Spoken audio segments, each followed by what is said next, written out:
Bonsoir à vous tous. Nous allons laisser la place à tous nos invités qui sont sur l'estrade de se présenter depuis la droite vers la gauche. Bonsoir à tous, Grégory, choriste à ACP. Bonsoir à tous, moi c'est Rosie. Voilà. Bonsoir, moi c'est Elie, enchanté d'être avec vous encore ce soir. Bonsoir à tous, moi c'est Jérémy.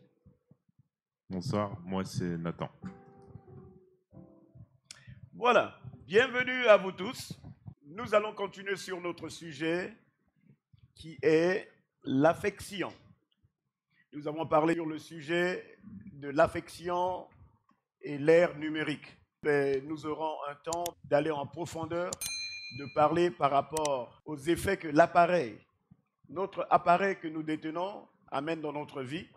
Cet appareil, il est connecté à l'Internet. Et avec la connexion sur l'Internet, nous avons droit à des applications. Et avec ces applications, sur cet appareil, nous avons ce qu'on appelle un appareil photo ainsi qu'un appareil vidéo. Et je crois qu'aujourd'hui, pour d'autres personnes, l'appareil photo et la vidéo est plus important que les appels. Car les personnes prennent des vidéos, prennent des photos. Et aujourd'hui, nous avons beaucoup de personnes qui essaient de vendre leur corps dehors. Et toutes ces questions, c'est de chercher de l'affection ailleurs. Mais ce soir, nous allons discuter sur une situation qui est très importante, qui concerne des enfants qui ont des parents qui vont à l'église. Et nous aimerons ce soir essayer de voir au niveau de ces enfants comment a été leur marche avec leurs parents.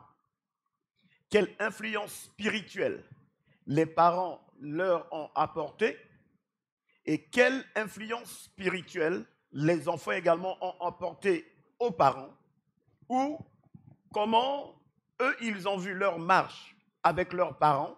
Est-ce que la marche a été avantageuse ou la marche n'a pas été avantageuse? Donc, nous allons essayer de discuter ces discussions avec tous les invités qui sont là. Et je vais tourner vers ma gauche, vers mon invité, en ce qui concerne la peur que tu as eu à développer quand tu as réalisé qu'il y avait des choses à discuter avec les parents, mais selon leur dimension spirituelle, toi, tu ne pouvais pas. Donc, si tu pourrais essayer de nous aider maintenant à aller en profondeur. Et après, on reviendra vers la sœur Rosie, ainsi que Nathan et Grégory. Nous allons également revenir sur le sujet des jeunes, comment les jeunes sont affectés à l'école, l'influence que vous avez, l'influence de l'école sur vous. Vous avez l'influence chez les parents pour connaître Dieu. Toutes ces influences, nous allons en parler. Mais nous revenons vers toi pour essayer de développer un peu la peur qui était là et que tu grandissais avec. J'ai pu constater, en fait, les jeunes ont un blocage quand il s'agit de parler avec leurs parents, d'aborder des sujets qui sont parfois tabous. Et le fait que les parents soient chrétiens fait que jeunes, on a une pression, comme vous dites, sur les épaules, parce qu'en fait, on connaît le poids, on n'en comprend pas le sens, mais on comprend le poids en fait de la parole, le poids de Dieu, et on voit l'engagement des parents qui fait que quand on a en tête des choses, quand on a dans le cœur des choses qu'on voit ou qu'on ressent, c'est difficile d'aborder le parent parce qu'il y a toujours comme ce mur qui dit oui, mais déjà, il y a l'autorité du parent, mais il y a aussi l'autorité spirituelle. Oui, mais il va encore me redire ça. Oui, je sais. Peut-être qu'il va me dire que ça, c'est pas de Dieu. Oui, mais...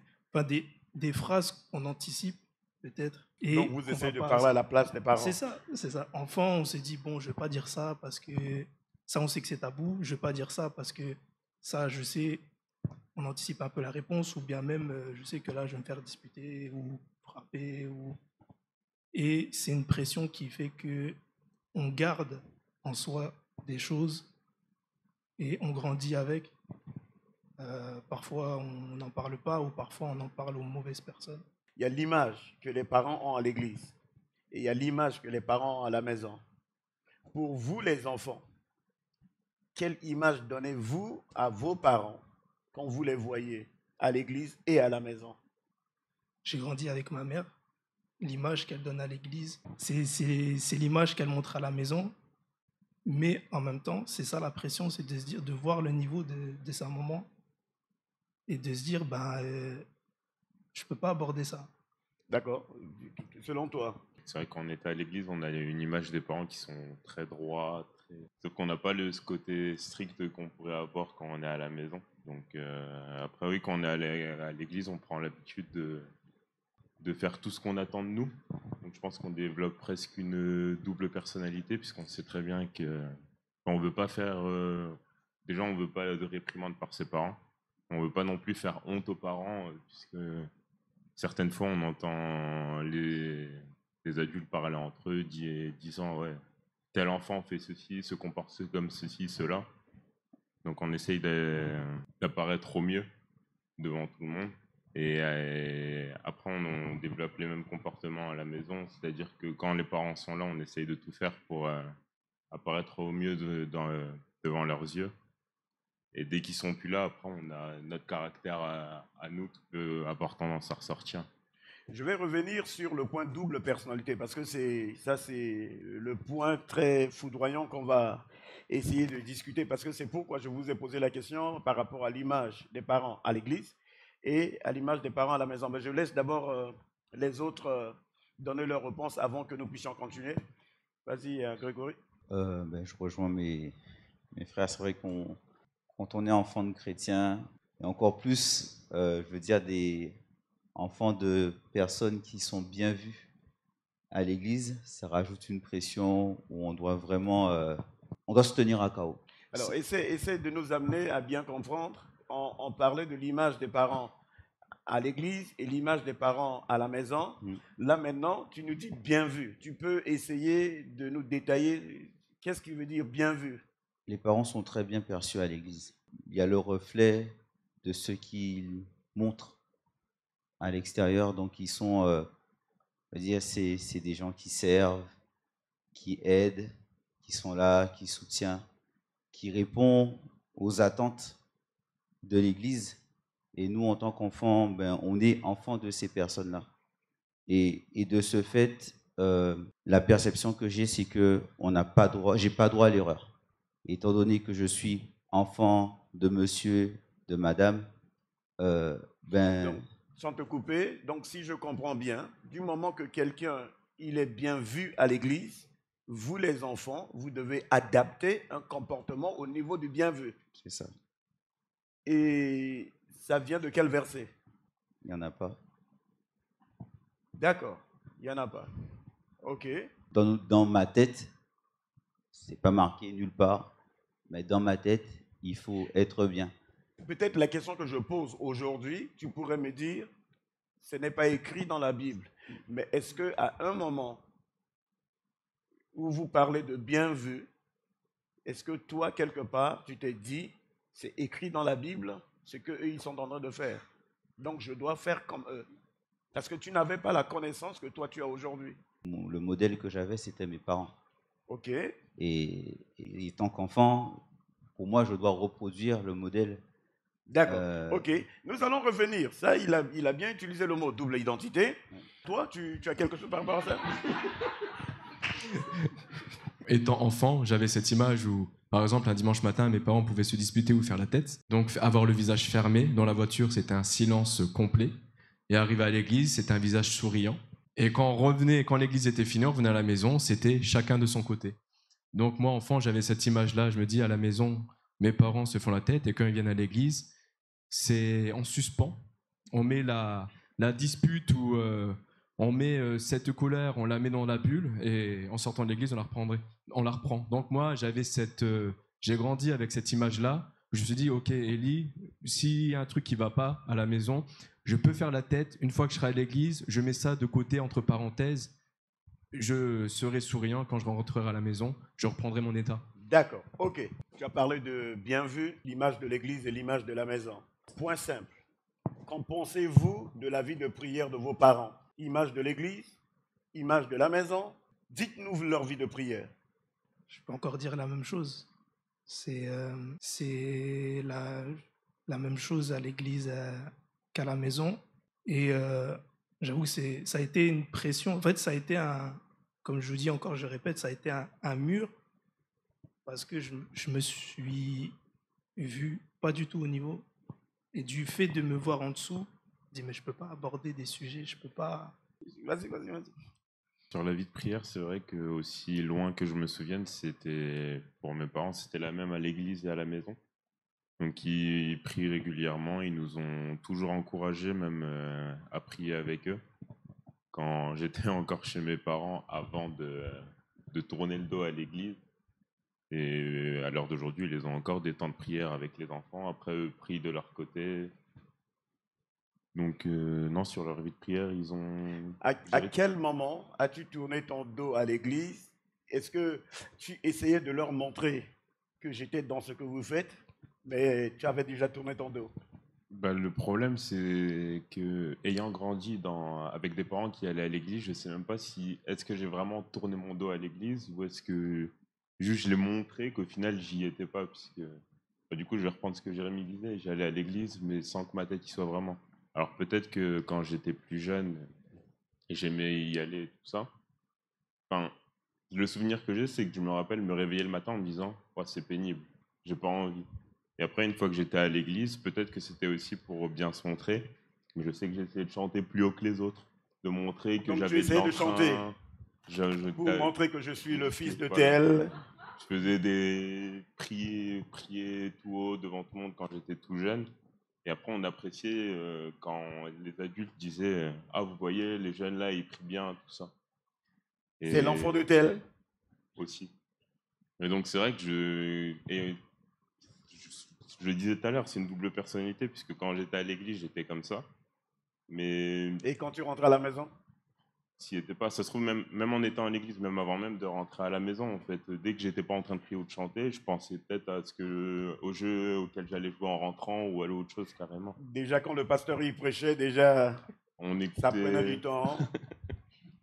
on disait c'est long et tout ça, non, mais Mais voici la question la plus simple. Quand on vous demandait les dimanches pour aller à l'église, est-ce que pour vous, en tant qu'enfant, c'était imposant ou c'était quelque chose qui venait de vous-même? on n'y y obligeait pas, mais on s'y opposait pas non plus. On n'osait pas s'y opposer, donc nous, on savait que les dimanches, on allait à l'église, donc on se levait, on se préparait, on y allait. Même si on n'avait pas envie, on le montrait pas, on y allait. Et la question ne se posait même pas, est-ce qu'on n'a pas envie d'y aller, donc on va le dire. Tu veux dire quoi? La question ne se posait pas? Bon, pour éviter, puisque justement, comme les parents ont un certain niveau, pour reprendre le terme de Jérémy, ils sont droits dans leur pratique. On n'a pas envie de réprimande. On n'a pas envie d'aller à l'encontre de ce qu'eux ils font. Du coup, on ne dit pas non, j'ai pas envie d'aller à l'église, puisque c'est pas bien de pas avoir envie d'aller à l'église. Est-ce que, à un moment, vous essayez de monter la sainteté sans que vous êtes saint? Jeune, non, c'était pas du tout. J'étais Non, juste mais là. quand vous dites que les parents, bien vus, du moment que les parents sont bien vus, moi également, j'aimerais être bien vu comme mes parents. C'est-à-dire, du moment que les parents sont droits, je viens à l'église, j'aimerais montrer que je suis droit. Mais à l'intérieur, je ne le suis pas. C'est ça, c'est qu'en fait, on vient, on fait acte de présence seulement. Je me rappelle le moment où j'allais à l'église jeune. Je me souciais pas en fait de ce qu'on allait penser de mon image, ou je venais juste parce que je sais que ma mère voulait que je sois là, et c'était juste un acte de présence. Donc, il y a la première image qui doit être là, mais il y a l'autre image qui n'est pas là. Qui n'est pas là. Good. Tu as une réponse par rapport à ça? Intérieur, extérieur? C'est-à-dire, on montre l'image, ça? Il fallait être le reflet. Donc, D'accord.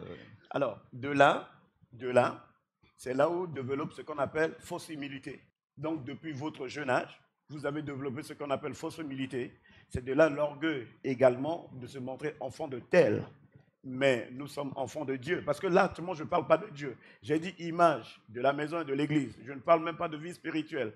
Je ne suis même pas encore arrivé là. Vous êtes en train de parler de bien vu, tout ça. C'est très bien. On peut avancer? Alors, à l'église, Vous connaissez vos parents à la maison. Vous connaissez vos parents à l'église. Devant Dieu, n'avez-vous pas essayé parfois de camoufler quelque chose ou de mentir, de montrer une autre image devant Dieu? C'est-à-dire, si vous étiez devant Dieu, le bien vu que toi tu disais, hein, nos parents veulent être bien vus, mais selon devant Dieu, le roi des rois, le seigneur des seigneurs, avec la connaissance que vous avez aujourd'hui. Personnellement, non. C'est comme s'il y avait un mur, c'est-à-dire que quand j'étais tout seul, j'avais pas ce réflexe de prier, de penser à Dieu. Enfin, si, par contre, je pensais à la mort, par contre. Je disais, ah, si demain je meurs, c'est chaud. Hein, mais j'avais pas ces réflexes. Je pense que c'est ça le décalage entre le parent et l'enfant, c'est qu'on n'a pas, pour ma part en tout cas, j'avais pas ce truc de dire, ben, j'ai le réflexe, je rentre, je prie, ou là je prie, ou ma tête était complètement ailleurs. C'est là où je vous dis, je venais à l'église, acte de présence, mais... D'accord. Là, ici, on va parler de l'école et l'église. Vous avez passé plus de temps à l'école qu'à l'église. Maintenant, tu as parlé des influences que les enfants de ceux qui vont à l'église passent plus de temps avec ceux qui vont à l'école. Tu as parlé des chaussures, tu as parlé des jeans troués. Des jeans troués. On a parlé de singer les gens, d'imiter, de mimer ce qu'on voit chez les autres. Alors, voici une question simple. Est-ce que tu penses que les jeunes aujourd'hui qui ont les portables, qui vont à l'église, qui ont les belles portables, est-ce que c'est parce qu'ils ont vu à l'école? Ben oui, bien sûr. Par exemple, si je prends l'exemple du iPhone, Ok, vas-y. c'est pas tous les enfants qui ont besoin d'un iPhone, le dernier iPhone qui vient de sortir, mais pourquoi ils le veulent absolument? Pourquoi, comme la semaine dernière, je crois que c'était à la prédication précédente, où tu as posé la question aux jeunes qui a déjà travaillé pour un téléphone. Pourquoi ils sont allés travailler pour avoir ce téléphone-là? Parce que c'est la mode, parce que les autres ont, parce que si toi tu sors un Nokia 44, le premier Nokia là, 3310, qui tombe, il casse pas là. c'est ça. Oh, tout le monde va dire ah, ton téléphone c'est un congélateur, tout ça, tout le monde va se moquer. Donc forcément l'enfant va vouloir le même que les autres, pas parce qu'il en a besoin, mais pour être au même niveau que les autres. D'accord. Et voici la question que moi j'ai pour vous tous. Quand vous avez eu connaissance de la parole de Dieu, comment avez-vous travaillé sur votre fausse identité? Parce que vous avez double identité. Comment vous avez travaillé sur vous-même pour refuser l'autre identité? Pour ma part, c'est que comme j'ai toujours fait semblant, j'avais pas. Donc, je reviens aussi sur la question que tu posais tout à l'heure quand on était dans la présence de Dieu. C'est que pour moi, j'y ai jamais été en fait. Je me suis jamais dit, là Dieu est en train de me regarder, là Dieu fait attention à ce que je me dis. Donc j'avais pas ce souci de me cacher devant lui, puisque pour moi, j'y étais même pas en fait. Donc il y a pas mal de paradoxes dans ce que je dis. Non, ça c'est vrai, ouais, on te comprend. Okay. Et du coup, une fois, j'avais la Bible, on en lisait une partie à la maison, il y a ce que j'entendais à l'église. Donc à l'époque, j'avais une bonne mémoire, donc je retenais les écrits. À l'époque. Sauf que je trouve que j'en ai une moins bonne maintenant. C'est pas... Moins bonne, parce que tu vieillis. Ça doit être ça. Même après l'avoir écouté, j'ai beaucoup de mal à rester concentré sur ce que je dis. Et même à l'heure d'aujourd'hui, quand j'essaye de penser à ce que je dois faire et tout ça, j'ai beaucoup de distractions en tête. J'ai du mal à rester focalisé sur... Et tu n'as jamais essayé de présenter aux parents tes soucis spirituels, que j'ai ce problème-là, moi? Non. Tu n'as jamais dit, écoute, vous êtes en présence de Dieu, moi je ne suis pas en présence de Dieu? Non, jamais. Je peux vous écouter et on va revenir sur ce point, c'est très important. Pour atteindre, comme vous disiez, ce point où de la fausse identité, il m'a fallu attendre l'adolescence lorsque j'étais avec mes amis de l'époque et que je commençais à sentir un décalage. Il y a un moment où j'ai commencé à sentir un décalage. À quel âge tu as commencé à sentir ce décalage? À peu près 18 ans. 18 ans, d'accord. J'ai commencé à sentir ce décalage et c'est là où, plus jeune, comme je vous ai dit, c'est comme si je ne pensais pas à Dieu. j'ai j'ai été des fois à l'église où on m'a dit des choses sur ma vie, mais moi, c'est ouais, ok, enfin, voilà quoi. Comme prophétie. Comme prophétie. Et il y en a une qui m'a rattrapé. Il y a En une fait, qui t'a rattrapé. on m'a dit quelque chose, on m'a dit, est-ce que tu veux accepter Jésus comme ton Seigneur et ton Sauveur? J'ai dit oui. J'ai dit oui, mais je ne réalisais pas. Je suis passé par un temps où j'ai eu mes expériences. Et qu'en penses-tu? Qu'en penses-tu quand tu vois des gens? Veux-tu accepter Jésus? Oui. Qu'en penses-tu quand tu les vois? Il faut faire attention. Non, parce que ce qu'on ne se rend pas compte, c'est qu'il y a un impact. Je veux dire, c'est pas parce que on s'éloigne de l'Église que Dieu oublie l'engagement qu'on a pris. Et je reviens du coup après. C'est oui vers la majorité où je voyais qu'il y avait un décalage avec mes amis, aller dans les soirées, fumer, ça commençait à... On va arriver là. Ça c'est bien. Tu as commencé à sortir. Est-ce qu'elle savait je sortais que déjà tu sortais? avant. Déjà tu étais dedans? Oui, dedans. C'est pour ça que ça commençait à... En fait, Donc tu allais à l'église et tu étais dedans? Non. En fait, j'ai arrêté... ma préadolescence, j'allais à l'église. Oui. Je pense vers 13-14 ans. J'ai arrêté d'y aller. Tu as arrêté? Et pourquoi tu as arrêté? Parce que moi, je savais que j'y allais juste pour m'asseoir et pour faire acte de présence. Et c'est ce que j'ai fait comprendre à ma mère. Et il y a un moment où elle a compris, elle m'a dit, bah, écoute, je peux pas te forcer. Être là parce que tu es forcé, ça... Mais il y a des gens qui te voyaient, qui se disaient, ah, c'est un bon gamin. On te disait ça? Oui, bah oui. Ça, mais par contre, Mais ton cœur n'était pas là. Mon cœur n'était pas. Qu'en dis-tu des enfants, des personnes qui sont aujourd'hui dans l'église où leur cœur ne sent pas là et des gens, ah, mais t'as un bon gamin, ton fils, ta fille. Il faut faire attention aux apparences. C'est pas parce qu'on est assis, qu'on est enfant, qu'on ne fait pas de bruit, qu'on est discret. Mais maintenant, qu'en dis-tu des parents qui vont cacher l'image mauvaise de leurs enfants à l'église? Alors là... Parce que là, on parle à vous les enfants. Les parents savent que cet enfant-là, il n'est pas bien. Il peut mentir, il peut s'énerver, il peut voler, il peut faire quelque chose, ou quelque chose déjà s'est disparu à l'église. Et au lieu que ce parent dit, écoute, peut-être c'est mon enfant, mais on cherche tous à se taire et puis à continuer à marcher. C'est un danger pour l'enfant. C'est un danger pour l'enfant. Dans le sens où si on le met sur un piédestal, on lui dit là, attention, tu fais pas ça, ou qu'on le montre à un niveau qui n'est pas, alors qu'on en a conscience, c'est aussi en fait le mettre à la merci de l'ennemi, parce que tout ça c'est du vice. C'est pas sincère. Il vaut mieux que l'enfant soit sincère quand il va à l'église. Mais maintenant qu'on dit c'est-à-dire nous sommes dans l'église, il y a beaucoup de personnes qui nous suivent ailleurs, quelque part, où un enfant a un mauvais comportement, mais à l'église, ils ont également cette image. Les parents ont cette image sur l'enfant. C'est comme lui, il le dit. On vient juste pour être présent. Mais son cœur, si Dieu montrait, il n'était pas là.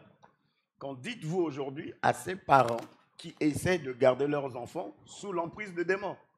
Question dure? Allez-y, vas-y. Moi, je dirais déjà qu'il faudrait que les parents soient conscients.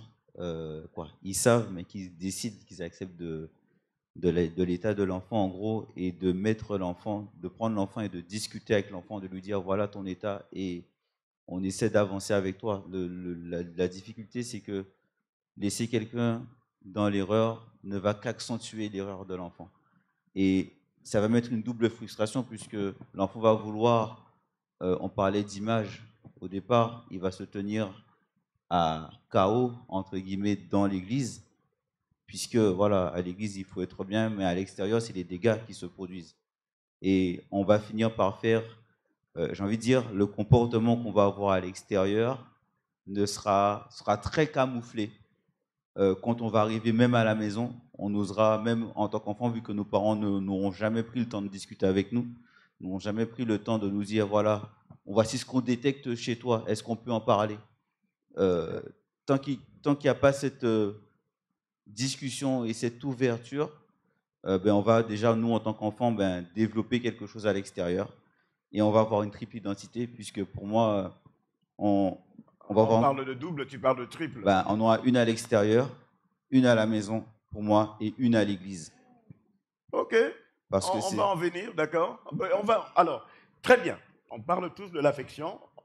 On vous a tous écouté, les gens vous ont écouté. Tu as parlé des différents points. J'aimerais juste te laisser la place. Manque d'affection, tu as commencé à sortir. Dis-nous maintenant les noms des choses que vous êtes rentrés dedans sans que les parents le savent. Je suis sorti de l'église. Oui.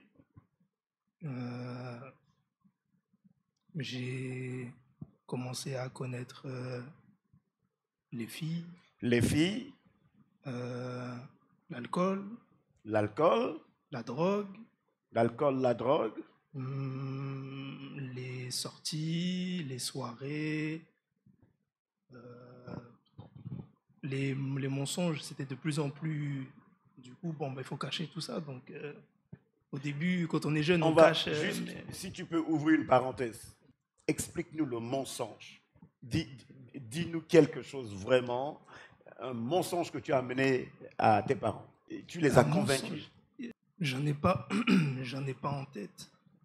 Mais quand je dis mensonge, c'est par exemple dire que voilà, tu sors, il y a quelque chose de prévu chez un ami, mais pas tout dire. Ou par exemple, ne pas dire ce qui se passe, ne pas dire pourquoi, ne pas dire qui y a.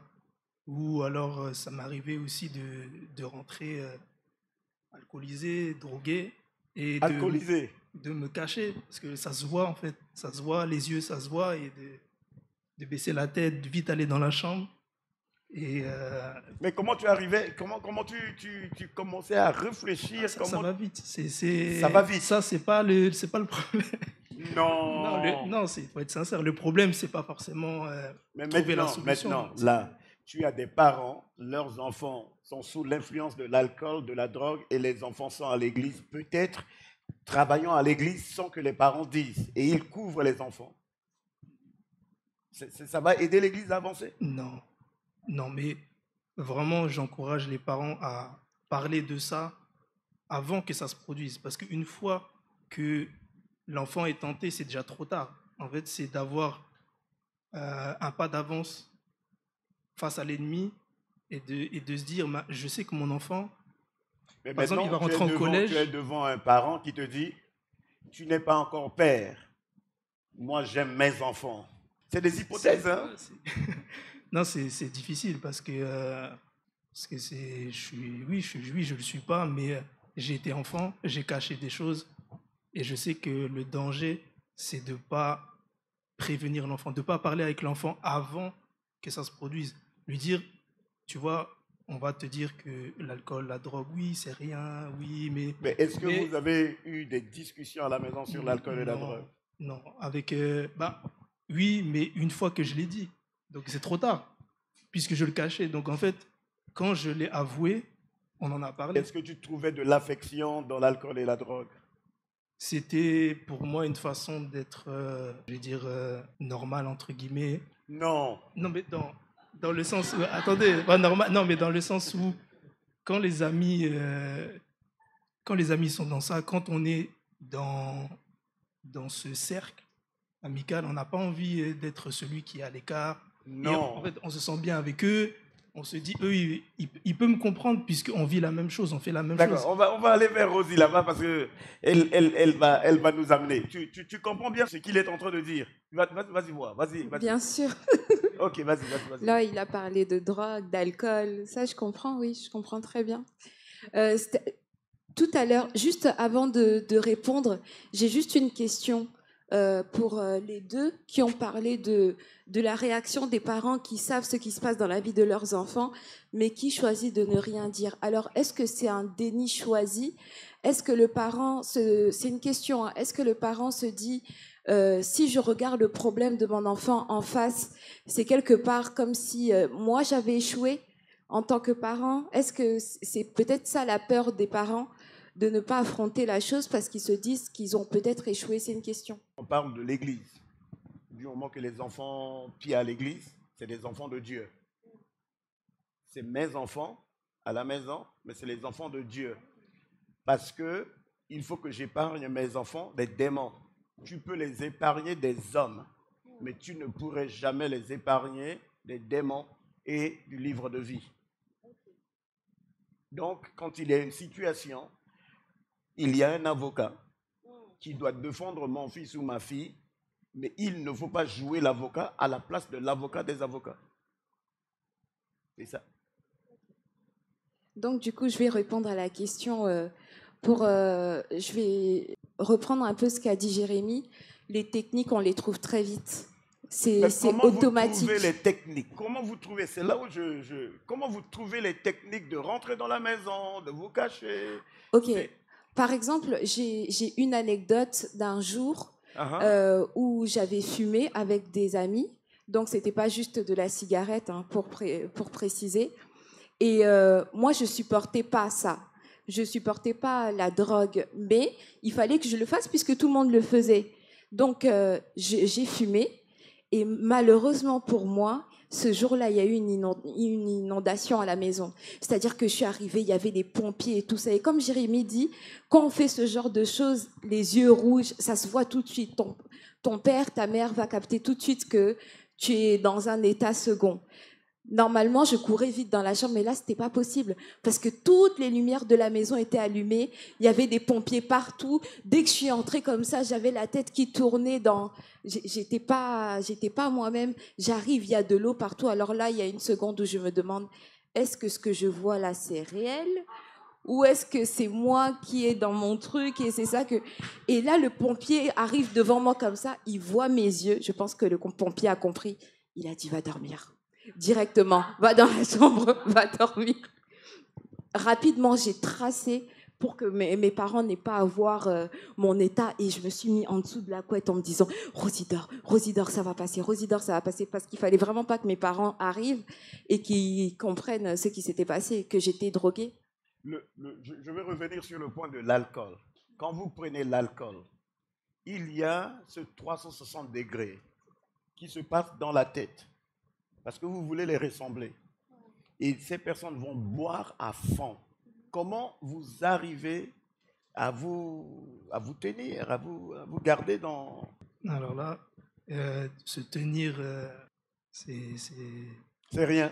Non, c'est que c'est pas possible. On ne le choisit pas, on ne le contrôle pas. On se dit, je fais parce qu'il y a le groupe, parce qu'il y a l'ambiance, parce que... Et je verrai comment je vais finir. En fait, c'est une réalité. Sauf que des fois, ça se passe bien, des fois, ça se passe moins bien. Et pour répondre à votre question, c'est que des fois, même avant même de savoir qu'il y a la soirée ou qu'il y a le moment, on sait déjà quel vice on va faire. C'est que ça s'anticipe et c'est comme un mensonge, c'est comme quand on a une situation qu'on veut, je sais pas, peut-être esquiver ou qu'on veut bien se faire voir ou qu'on veut cacher quelque chose. C'est de la même manière que quand on est alcoolisé ou drogué ou même avant, on la trouve. C'est qu'en fait, l'ennemi sait comment nous inspirer. D'accord, good. Là maintenant, on change de vitesse.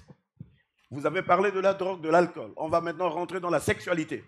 Comment... ce manque d'affection que vous n'avez pas chez vous, vous avez développé une mentalité vers la sexualité? Alors, je ne sais pas si ça vient d'un manque d'affection, mais c'est vrai qu'on a déjà au niveau de la sexualité, surtout, tu en parlais tout à l'heure en introduction sur le fait que maintenant on est connecté, on a accès à tout en 2 clics. Je veux dire, n'importe qui en 2 clics peut accéder à des sites pornographiques et tout ça, il n'y a aucun contrôle là-dessus. À quel âge, toi, tu penses que tu as cliqué sur un site pornographique pour la première fois? Et c'est sur quel genre d'appareil? Je sais pas, ça devait dater du collège, sur un ordinateur, donc quand j'avais entre 12 et 14 ans, je pense. 12 et 14 ans. Je pense, oui. Et... Alors, comment as-tu reçu l'information qu'il y a quelque chose qui s'appelait la pornographie? Et la question serait pour vous tous. À l'époque, je sais plus comment ça m'est venu. Bon, forcément, on en entend parler par par les camarades de classe et tout ça. Je pense qu'au collège, c'est la période où on commence à en parler. Enfin, en tout cas, quand j'étais au collège, c'était à ce moment-là qu'on commençait à en entendre parler. Parce que maintenant, je trouve que c'est même plus tôt. Donc maintenant, c'est plus tôt. Je pense, oui. D'accord. Je pense que maintenant, il y a déjà maintenant, il y a de la suggestion partout. Je veux dire, quand on est sur Internet, même pas typiquement avec les réseaux sociaux, maintenant, on voit des vidéos de femmes qui dansent, qui sont à moitié vêtues et tout ça. Quand on est sur un site Internet, on va écouter de la musique, il va y avoir une pub avec des personnes dénudées, tout ça dessus. Donc, il y a de la suggestion partout dans notre quotidien. Ok, vas-y. Alors là, non, je vais aborder un sujet pour les jeunes, un exemple de ce qu'on parle, quelque chose que même ma mère ne le sait pas actuellement. C'est un bon exemple, c'est que vous avez demandé quand est-ce qu'on a vu les premières images pornographiques, et ça a été pour moi en primaire, lorsque je suis allé chez un ami de classe qui avait un grand frère. Et donc, je vais chez lui, et il me semble que j'étais avec un cousin à moi, je vais chez lui, et d'un seul coup, il nous appelle tous, et on est face à un film, et je comprends rien. Je vois juste que c'est des gens nus, ben, je reconnais la nudité, mais... Et là, je suis face à une situation où, à qui j'en parle? À qui je peux dire, écoute, je suis allé là, il y a eu ça, et c'est un bon exemple du fait que je ne suis pas allé voir ma mère parce que le sexe était tabou. À cet âge-là, je devais avoir, je ne sais pas, primaire peut-être 6-7 ans, je ne sais pas. Non, 6-7 ans. Non, en vrai, c'est vrai. Et du coup, tu es face à quelque chose que tu ne comprends pas. Bon, tu sais que c'est tabou, c'est pas bien. Et comment aller voir le parent? Comment aborder la chose, sans te dire je vais me faire disputer. Je me suis dit non, c'est obligé que je vais me faire disputer. C'est obligé que ma mère va me dire oui, bah alors tu vas plus vers cet ami-là. Non, c'est beaucoup de pression pour un enfant. Et à mon âge, j'étais pas conscient, mais c'est des images qui marquent.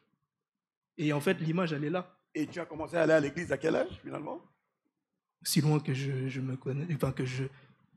Après, il y a eu des Donc, périodes. il y avait ces images déjà en toi et tu allais à l'église? Oui, il y avait ces images en moi. Ensuite, ben, après, comme Nathan le disait, un peu plus tard, il y a eu Internet qui était plus accessible. Donc bah là, c'est vraiment avec les amis, avec les gens les amis et l'école, passer à côté. Bon, j'ai 30 ans, juste pour préciser. Et déjà, à notre époque, c'était difficile. Donc aujourd'hui, ça l'est encore plus. Et je pense que, bon, après, c'est un extrême, là, à 6 ans. Mais si à notre âge, par exemple, tu es en préadolescence, aujourd'hui, il faut se dire, faut enlever des années. À chaque génération, il faut enlever des années parce que si nos parents, par exemple, ont connu le sexe à 20 ans, nous, on l'a connu à 15 ans, et eux, ils le connaissent peut-être à 10 ans. Et c'est de là où je parle plus de prévention, dans le fait que ce que toi, tu veux anticiper, ce que toi, parent, tu veux anticiper, mais l'ennemi le sait, et en fait, il va frapper avant. Et c'est ça pour le sexe, c'est ça pour l'alcool. Mais quand tu as vu chez cet ami ou là où tu as été à l'âge de 6-7 ans, je pense, je sais 6-7 pas, ans. mais j'étais en primaire en tout cas. Après, tu avais toujours envie de repartir voir encore chez eux? Non, non, j'y suis allé qu'une fois. Je suis allé qu'une fois. Ok, mais après, comment... Après, c'est pas, enfin, dans le sens où après, c'est l'image reste, c'est passé parce que j'en comprends pas le sens. Mais l'ennemi a gravé quelque part quelque chose. Et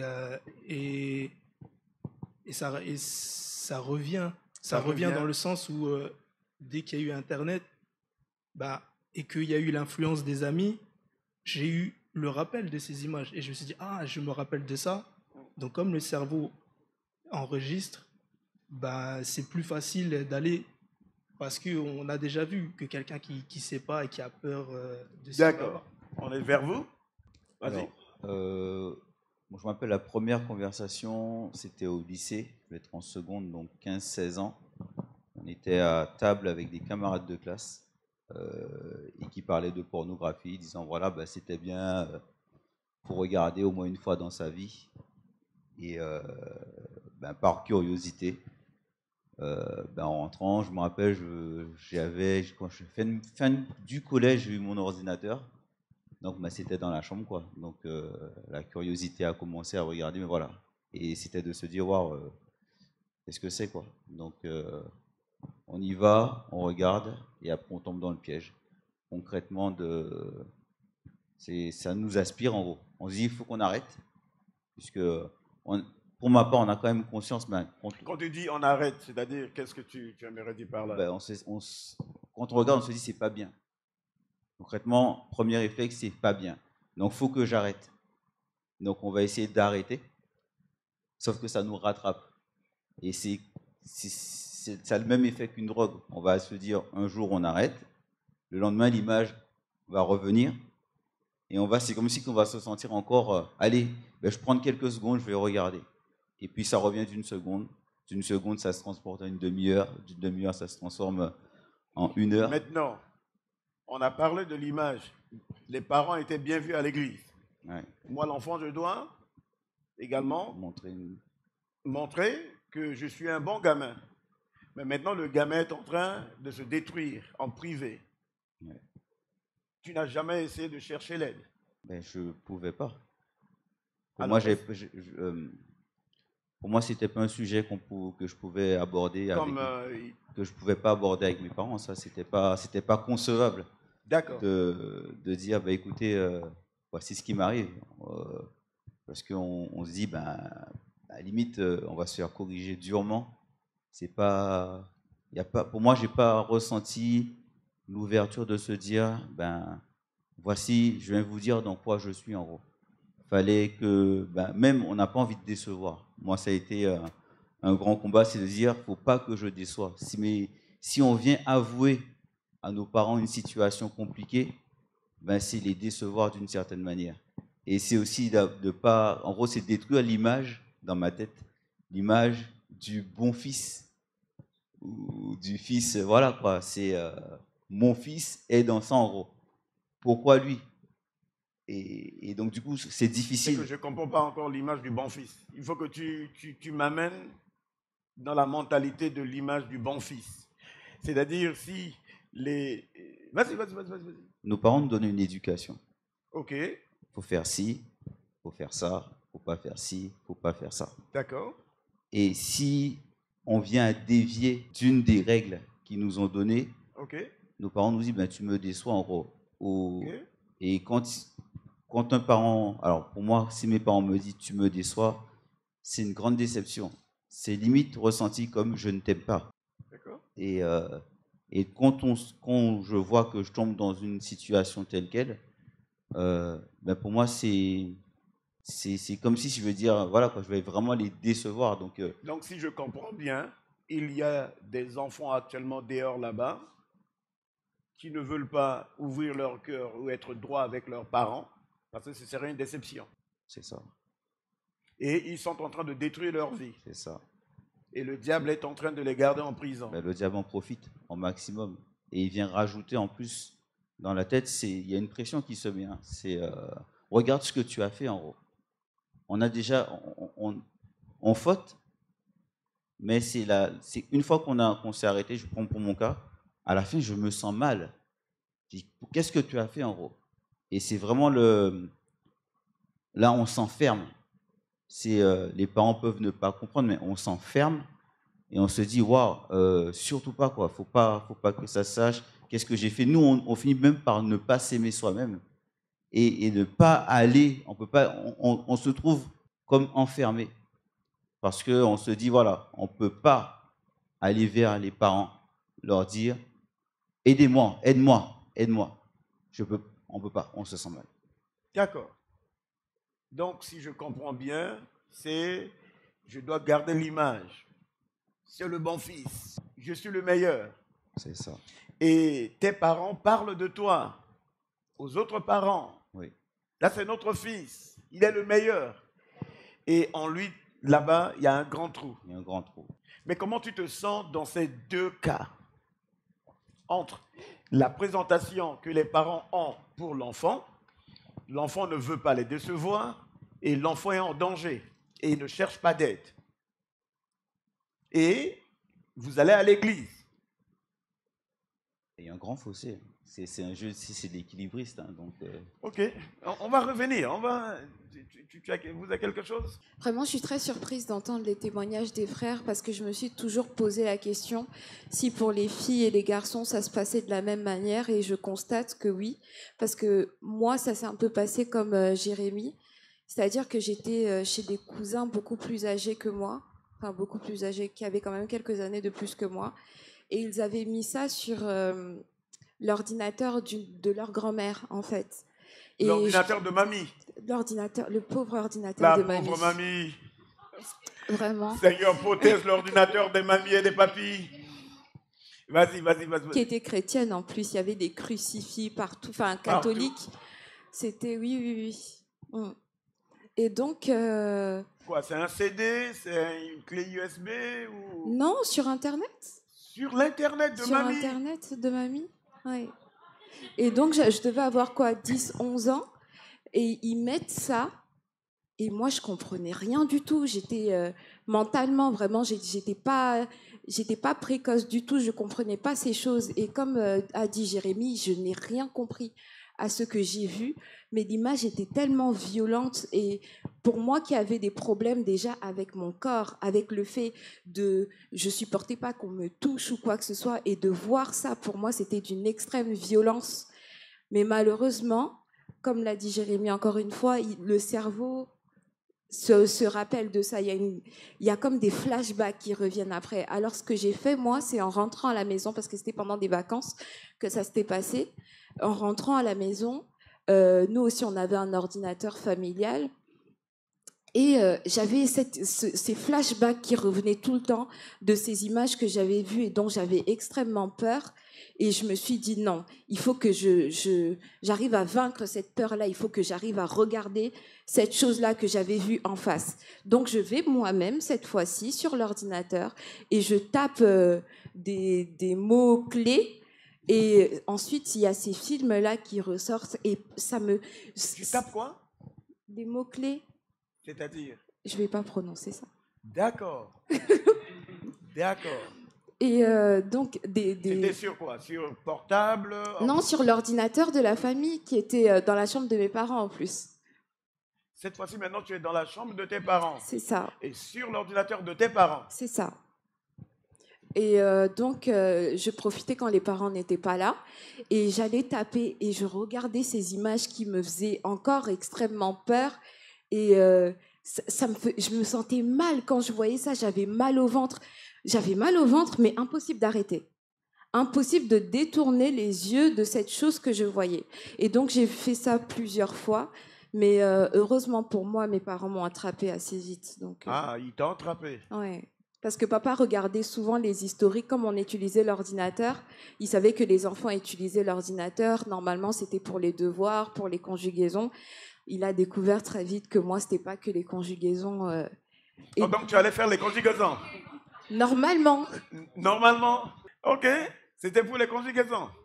Et donc, ils n'étaient pas là. C'était une autre conjugaison. C'était une autre conjugaison que je faisais en réalité. D'accord. Ok. Et pour vous, c'était quoi? Les conjugaisons également? Ou les maths? C'était rien du tout, puisque c'est là encore le décalage avec le parent, c'est que l'ordinateur était dans ma chambre. Ma mère pour toi, c'était dans ta chambre. Et ma mère, je pense, n'avait pas conscience de l'ampleur d'Internet et d'où on pouvait aller sur Internet. Donc pour moi, oui, je n'avais pas à me cacher plus que ça, quoi. Et donc, quand tu étais à l'école, par exemple, tu es à l'école et quelque chose te dit, ben, ce soir, quand tu seras à la maison, tu es seul, tu vas aller sur l'Internet et puis tu continues ce que tu as l'habitude de voir. Oui, c'est au bout d'un moment, comme Grégory disait, ça devient... C'est, en fait, le cerveau te rappelle, donc en fait, pour toi, tu peux être en cours et savoir déjà que ton corps le réclame. C'est un peu comme... parce qu'il y a des gens qui ne connaissent pas cette sensation. C'est comme un peu... C'est ça. je sais pas, comment je pourrais, avec quelque chose qu'on aime ou un truc bête, du coca, un hamburger, Ok, un truc. du coca, un burger, d'accord. Mais c'est ça, et c'est en fait, c'est Ça, comme s'il y a l'odeur et la vision de l'hamburger et qu'on te dit, bah tu manges pas. Non. Et en fait, c'est, Non, je là, sais là. pas si, je sais pas si, Oui, oui, on te comprend. mais en fait, c'est comme ça. C'est comme si je vous prends la canette et vous sentez le coca et je vous dis, oui, bah non, en fait. Et toute la journée, coca, coca, coca. Mais maintenant, les parents avaient rendez-vous. Tu as planifié, tu avais envie de burger, de BK à 19h. Et les parents rendez-vous à 19h. Jérémy, tu vas venir avec nous aujourd'hui, on va aller manger, je t'aime. Qu'est-ce qui se passe Qu'est-ce qui se passe dans la tête maintenant? Il y a l'envie. C'est comme si on promet un BK et qu'on n'y va pas, quoi. Non, pour que tout le monde puisse se projeter dans l'envie. Parce C'est que comme la si chose, il faut que tu le dis bien, il y a des jeunes aujourd'hui, leurs parents vont à l'église. Et nous viendrons plus tard de comment l'affection détruit le cerveau. Le manque d'affection détruit le cerveau. L'alcool, ce que vous parlez de la pornographie, où on va essayer de rentrer un peu dans la masturbation. Est-ce que cela vous a amené vers la masturbation ou cela vous a induit en erreur? Mais nous viendrons de parler. Parfois, vous allez voir quelqu'un, il a des problèmes de mémoriser. Et lui, il pense que ce problème, ça vient de lui. Parfois, le fait de regarder la pornographie, parce que c'est une image qui frappe plus. Et quand maintenant tu prends la Bible ne bouge pas. Les écrits sont stables. L'ennemi maintenant cherche à ce que toi, tu ne captes pas ce qui est stable. Mais il faut que toujours le corps et ça fait qu'il y a des personnes, même qui ont développé la colère en eux, c'est dû également à ces effets de manque d'affection et que la sexualité et l'alcool, ces choses développent encore une autre attitude. Mais on nous en parlera plus tard. Ce n'est pas le sujet ce soir. Il y a des dégâts où le manque d'affection amène dans la vie d'un jeune, où demain les parents réalisent que ça ne marche pas à l'école. Les parents vont juste dire ça ne marche pas à l'école. Mais ton enfant a un grand vide à l'intérieur et il faut que ce vide-là soit, c'est-à-dire rempli pour que maintenant Dieu puisse le continuer.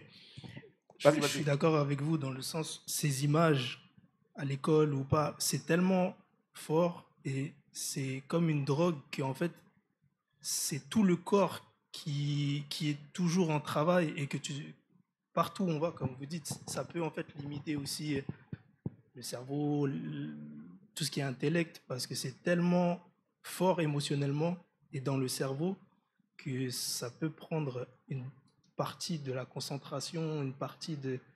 Et comme vous dites, j'ai plus forcément de souvenirs en tête, ça fait longtemps, mais c'est totalement probable qu'à l'école, pendant des devoirs ou c'était tellement là que toi, tu n'es plus là, en fait. Que tu n'es plus concentré. Vous n'avez pas de femme. Vous n'avez pas de femme. Et là, tout d'un coup, vous êtes dans la pornographie. Ça ne vous excite pas à se dire, mais écoute, je vais essayer de faire ce qu'ils font.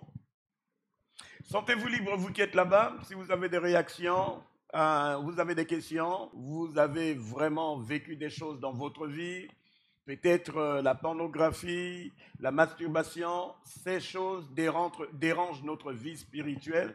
La Bible dit que tous prophétisent. Et quand vous venez dans la prière, vous ne réalisez pas une stabilité dans la pensée.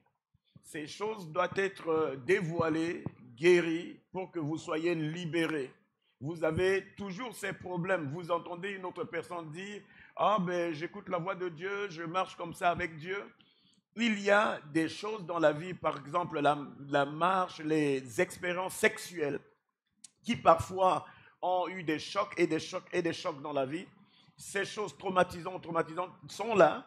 L'ennemi utilise tout ça pour te garder en arrière, que tu ne puisses pas avancer dans ta vie spirituelle, parfois, les manques de ces choses amènent la colère, amènent des comportements, vraiment, comme on a parlé, des désirs incontrôlés. Tout ça, ça fait partie de ces réactions. Tu ne vas pas apprécier l'erreur des autres, mais tu apprécieras ton erreur. Tout ça, ça fait partie de ces choses. Il y a beaucoup de choses à décortiquer. Et je vais juste revenir avec ceux qui sont sur le podium. Est-ce que vous avez été tenté vers la sexualité et qu'est-ce que vous voyez aujourd'hui comme danger? Oui, effectivement. Après, je parlais d'un cas général, surtout chez les garçons. Je pense qu'il y a peu de garçons qui arrivent à regarder la pornographie sans le lier à la masturbation. Après,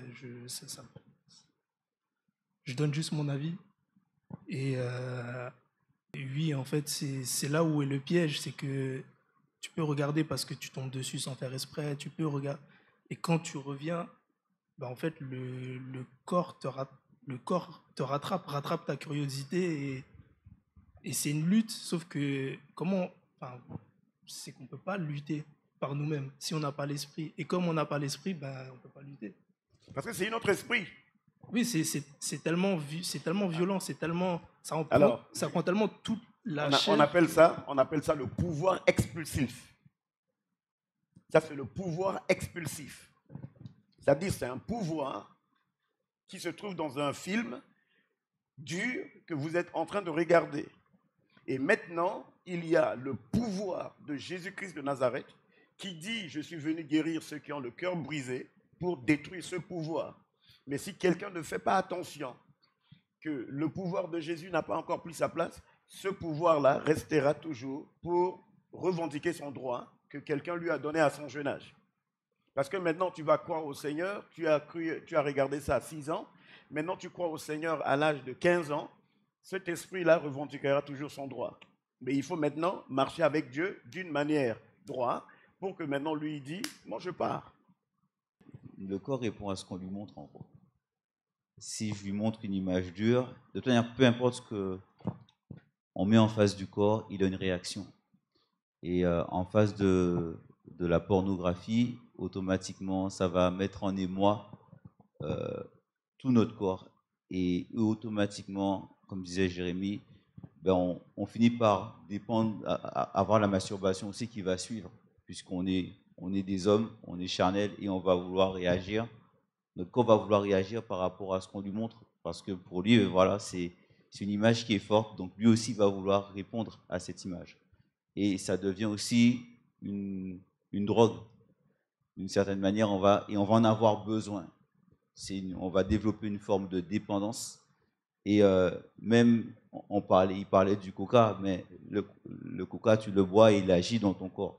Et de la même manière, tu vas dire, voilà, il faut que je regarde le film, ça va venir dans la tête, ça va taper, ça va taper, ça va taper. Et on va réagir aussi. Donc, automatiquement, on va répondre à ce que l'on voit et on va être dépendant à la fin d'un film et d'une réaction sur notre corps parce qu'on va... Les enfants sont sur un chemin vraiment détruisant et les parents sont à l'église. Et l'enfant, il est là assis à l'église et il rentre à la maison et il prend un autre chemin. Quel conseil, toi, tu as aujourd'hui à donner à un jeune qui va à l'église et qui est dans cette situation? Moi, je vais lui dire, s'il a l'opportunité de parler à ses parents, qu'il en parle, ça serait bien. Mais s'il n'a pas l'opportunité, c'est de se rapprocher de quelqu'un de confiance, je veux dire, d'aller voir un serviteur qui est établi, quelqu'un qui marche selon l'esprit, parce que de nous-mêmes, on est incapable de céder. On n'est pas même, je veux dire, si je n'avais pas fait la démarche de confesser, je pense que je serais encore dépendant de ces choses. Si je n'avais pas quelqu'un qui me soutenait, si je n'avais pas le serviteur de Dieu qui était là, qui avait les yeux ouverts, avec qui il y avait une ouverture d'esprit, si le Seigneur ne lui avait pas ouvert les yeux, ou n'avait pas donné le cœur, cette facilité d'aller le voir et dire, voilà, ma difficulté, même à l'âge d'aujourd'hui, j'y serai encore. Donc, c'est toujours ne pas garder la chose. Il faut toujours se faire accompagner et se libérer. C'est comme tout, faut se libérer, quoi. Quel conseil vous avez à donner aux jeunes qui sont sur TikTok? Ils regardent toutes les vidéos pornographiques, ils regardent le corps des femmes, ils disent non, moi j'ai TikTok, mais c'est pas pour ça. Ce serait- Est-ce que les jeunes disent la vérité? Non, ce serait plutôt un conseil pour les parents. Le conseil que j'aurais humblement, ce serait donner un téléphone sans Internet à un enfant. En vrai, c'est pourtant je travaille dans le web, mais donner parce que c'est pas possible. C'est pas possible. Et faut pas croire que parce que tu donnes pas un téléphone à ton enfant, que ton enfant n'a pas accès aux applications. Puisque il va aller à l'école forcément, dans la cour, forcément ils ont des amis qui ont des téléphones, et forcément il verra des TikTok. Il entendra parler, ça va éveiller sa curiosité. Ah, montre voir. Et sur TikTok, ça va tellement vite à voir que faut pas, en tant que parent, être fier de dire oui, mon enfant il n'a pas Internet, mon enfant il n'a pas de téléphone, parce que au final il y a toujours un moyen. Il y a toujours un moyen de passer. C'est pour ça que la prévention, c'est toujours bien de dire ça existe. Tu vas, par exemple, un enfant qui rentre au collège, lui dire, mais tu sais, oui, il y a l'harcèlement, oui, il y a tout ça, c'est important d'en parler, ils en parlent à l'école, mais il y a aussi les applications. Tu vas être confronté, que tu veuilles ou pas, tu vas être confronté à des images, tu vas être confronté à des gens qui vont venir et qui vont dire, ah, regarde, viens, j'ai une cigarette, je veux pas tirer une taf, ah, regarde cette application-là, ah, regarde ce TikTok, ah, regarde, et là, il y a des fesses, là, il y a... Et en fait, c'est que lui, il puisse avoir ce réflexe de dire, j'en ai parlé avec quelqu'un d'autre, j'en ai parlé avec un adulte, avec mon parent, si c'est le mieux encore. Et lui, il aura peut-être une balance où il se dira, mais j'en ai déjà parlé, en fait, je ne le découvre pas. Ce que tu me dis, je ne le découvre pas. Donc, en fait, ça a moins d'intérêt que quand on le découvre. Sans te couper, tu as un jeune qui veut servir Dieu de tout son cœur, qui veut avancer avec Dieu, mais qui est dans ces choses, qui ne veut pas le dire. Il est bien assis ou assise, et il est là, il dit, j'attends mon ministère, j'attends Dieu m'élever, j'attends que le pasteur me donne cette position. Selon vous? Il attendra toute sa vie. Non, mais il y a des églises, tu n'attends pas toute ta vie. Hein? Peut-être qu'il aura Peut-être il y a quelqu'un qui est dans la pornographie, peut-être qui a une position, je ne connais pas les positions, dans la pornographie, il y a quelqu'un qui est dans la masturbation et qui sert à l'église. Il infecte les autres, concrètement. On parle d'affection, mais il y a aussi l'infection. Donc, cette personne-là qui a un positionnement dans l'église et qui est dans ces choses-là, elle détruit l'église. Peut-être qu'elle non, elle va dire, non, j'ai déjà confessé à Dieu. Je l'ai fait, c'était entre moi et Dieu. Parce que, oui, la Bible dit ça. Oui, mais est-ce que Dieu lui dit, confesse à moi? Non, c'est le verset du 21e siècle, confessez vos péchés les uns les autres, c'est pas ça. Mais le verset du 10e siècle dit, j'ai déjà confessé à Dieu. Hein? Il y a une question là-bas? Réaction, cette session est très intéressante et importante, surtout avec l'avancée technologique et mentale qui est de plus en plus présent. Ok. Je voudrais juste ajouter une contribution par rapport à ce que a dit Jérémy par rapport au... Il faut que les parents aient conscience d'une chose, c'est que l'informatique enregistre tout. Si l'enfant, peut-être inconsciemment, a cliqué une fois sur une image, Internet retient que l'enfant a cliqué une fois sur l'image. On a le principe des cookies, et qui fait que même si l'enfant de lui-même dit « je ne vais plus jamais revenir sur cette image », Internet va lui proposer toutes les images possibles qui se rapportent à l'image qu'il a cliquée une fois. Si on fait une recherche pour dire, voilà, à l'école, il y a les cours de sexualité, hein, faut pas qu'on a ça au collège, on va dire aux enfants, même le prof de manière inconsciente, c'est dans le programme scolaire. On va faire une recherche sur la sexualité. L'enfant va rentrer chez lui, va taper sexualité et il va tomber sur toutes les images possibles. Même après le cours, quand il va continuer à chercher, je ne sais pas quoi, l'automobile ou autre chose, ce qui va se passer, c'est que dans toutes les pages publicitaires, il va se présenter quoi, l'enfant? la sexualité parce qu'une fois, l'enfant a fait une recherche, ou le grand frère a utilisé l'ordinateur, ou le père, qui peut, comme on disait, qui peut être dans l'église, aussi a fait une erreur ou est dépendant de quoi que ce soit. Même si dans une famille, ben, voilà, il y a un impact qui commence depuis la première personne qui a cliqué une fois et ça impacte toute une famille. Et du plus petit au plus grand, même le plus petit qui va vouloir se rendre sur l'ordinateur, ben, va être choqué et va pouvoir même tomber sur des images foudroyantes parce qu'il a suffi d'une fois qu'il y ait une personne qui ait cliqué dans la famille sur un lien et ce lien-là, il a infecté toute la famille. Donc, une chose, il faut que, vraiment qu'on ait conscience qu'Internet, ça aide, mais Internet, ça détruit aussi beaucoup. Et qu'il est vraiment essentiel de faire du préventif. Comme disait Jérémie, ça ne sert à rien de vouloir réprimander les enfants après coup. Mais il est très, très, très, très important de faire du préventif et de lui dire, il y a ça, il y a ci, voici les dangers de chaque chose. Pour que quand l'enfant va se retrouver, ben, comme disait Jérémie, ben, je sais déjà, on m'en a déjà parlé, je n'ai pas besoin spécialement de continuer dans mes recherches et l'enfant, du coup, sera préservé. Et s'il tombe sur quelque chose qui le choque, étant donné que les parents lui ont déjà dit « je t'ai parlé de tel et tel sujet », l'enfant ira rapidement vers le parent pour lui dire « écoute maman, écoute papa, voilà, voici ce qui vient de m'arriver, aide-moi ». Quoi. Mais si les parents, la majorité de leurs discussions, c'est sur Dieu, et ils ne discutent pas, à vous les enfants, sur les sujets de l'affection. Est-ce que nous te donnons l'affection? Est-ce qu'il vous manque de l'affection? Qu'est-ce que nous pouvons faire pour vous aider? Comment nous pouvions avancer? Vous grandissez dans une famille où c'est juste Matthieu 7,7, Jean 3,16, Matthieu 3,4. Les parents sont comme ça. Ils ont une image erronée de l'affection, j'ai envie de dire d'une certaine manière. Ils vont prendre, voilà, Dieu t'aime. Est-ce que, sans te couper, vous achetez des habits, des chaussures, cela vous montre de l'affection vers vos parents? Non. Vous avez reçu des habits? Oui. Vous payez l'école, ça vous montre de l'affection? C'est pas une affection qui est profonde. On va dire que ça répond à un besoin, voilà. Ça répond à un besoin pratique, ça répond à un besoin de tous les jours. Mais au fond, dans le cœur, ça ne répond pas à la détresse. Si l'enfant a une détresse affective,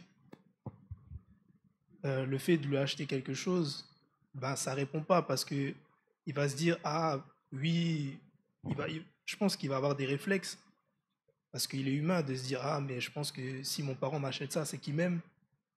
Mais ça ne touche pas la racine de son problème qui est dans son cœur en fait, qui est dans son être intérieur. Et le fait de parler et le fait d'exprimer son affection et le fait de s'intéresser à l'affection de l'enfant fait que là on touche en profondeur et là on laisse, après si ça dépend de la discussion, ça dépend de l'angle qu'on prend, comment c'est tourné. Si on ne met pas de pression sur l'enfant et que l'enfant se sent libre d'exprimer ce qu'il a à l'intérieur, là en fait l'ennemi est piégé puisque en fait on met des mots sur des choses qui sont enfuies et c'est des choses que l'ennemi ne pourra pas aller facilement atteindre. Mais maintenant, si vous avez un parent où ses parents ne l'ont pas donné de l'affection, et maintenant, il ou elle essaie de vous élever selon la manière où il ou elle a été élevé. Et quand vous voyez vos amis, vous voyez quelque chose de différent. Et quand vous arrivez chez vous, il y a quelque chose de différent. Comment vous arrivez à copier avec ça?